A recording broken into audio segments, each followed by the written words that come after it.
So கால் பாதங்களை வந்து குட்டி குட்டி அழகான மீன்கள் வந்து கடித்து கொண்டிருக்கின்றன. ஜெகதீஸ்வரிக்கு இதுதான் முதல் அனுபவம். இங்கே பாரு எப்படி இருக்கு.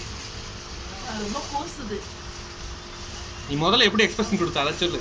ஃபர்ஸ்ட் ரொம்ப பயந்தேன்னா குட்டி குட்டி மீன் வந்து கடிக்கும் போது பூசிக்கிட்டே இருக்கா, அதனால காலை மேலே எடுத்தேன். ஆனா இப்போ வந்து கொஞ்சம் பழகிடுச்சு.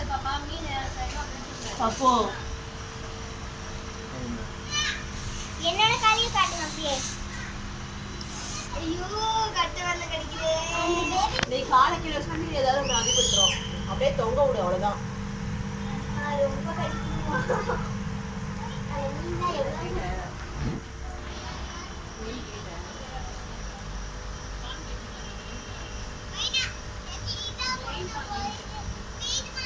ஃபிஷ் கடிக்கிறது உண்மையிலே இது வந்து சென்னையில் பிக் பஸார் அப்படிங்கிற இடத்துல அதோட என்ட்ரன்ஸில் இருக்குது. இது ஆல்ரெடி ஒரு வீடியோ பண்ணியிருக்கோம். இது 2வது முறை. இங்கே வந்து குழந்தைங்க ரொம்ப என்ஜாய் பண்ணுறாங்க. ஸோ பேரண்ட்ஸ் வந்து இந்த ஃபிஷ்ஷை வச்சு கால் பாதங்களை க்ளீன் பண்ணுற விஷயங்களை வந்து சும்மா கூட்டிகிட்டு ஜாலியாக ஒரு 10 மினிட்ஸ் 15 மினிட்ஸ் என்ஜாய்மெண்ட்டுக்காக கூட்டிகிட்டு வாங்க. ஓகே, பாய் பாய் பாய் சொல்லு. பாய் பப்பு பாய் சொல்லு. இது வந்து ஃபர்ஸ்ட் தடவை வந்து நல்லா கடிக்குது. ஓகே ஜாலியா இருக்கு.